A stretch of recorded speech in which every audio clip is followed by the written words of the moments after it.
Terbongkar, pemilik lencana polisi ditemukan di mobil pengangkut ribuan pil ekstasi kecelakaan di Tol Lampung.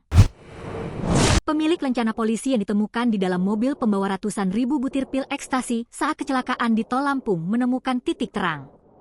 Hal ini disampaikan Wakil Direktur Tindak Pidana Narkoba Bareskrim Polri, Kombes Pol Sunario yang memastikan lencana polisi yang ditemukan tersebut ternyata palsu. Menurut Sunario, lencana itu berbeda dengan yang dimiliki Polri. Kalau kita lihat lencana itu, kita teliti bahwa lencana yang ada di mobil sama lencana dengan polisi itu sangat berbeda.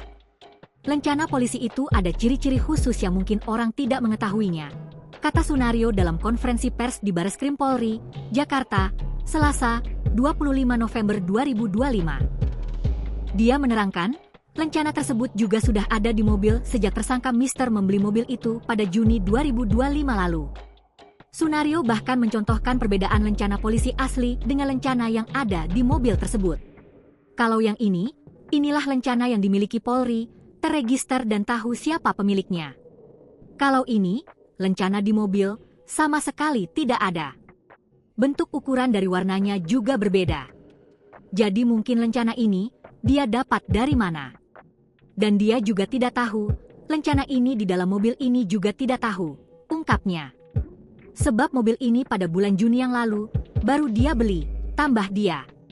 Diberitakan sebelumnya, Kabid Humas Polda Lampung Kombes Pol Yuni Iswandari Yuyun mengatakan bahwa lencana Polri yang ditemukan di dalam Nissan X-Trail berisi ratusan ribu pil ekstasi di Tol Bakauheni, Terbanggi Besar, Provinsi Lampung, tidak bisa dijadikan penanda identitas pemilik maupun pengemudi mobil tersebut. Yuni mengatakan, lencana itu dijual dan bisa dibeli di mana saja. Lencana itu bisa dibeli di mana saja, di Jakarta, Blok M, atau Bandung juga banyak yang menjual, ujar Yuni, Kamis, 20 November 2025. Diketahui, kasus ini diambil alih penanganannya oleh Bareskrim Polri.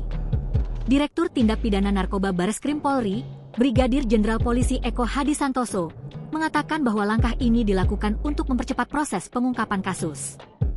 Penanganan kasus tersebut diambil alih oleh Ditipid Narkoba Bareskrim Polri sejak hari Jumat, tanggal 21 November 2025, kata Eko di Jakarta, Senin, 24 November 2025, dikutip dari Antara.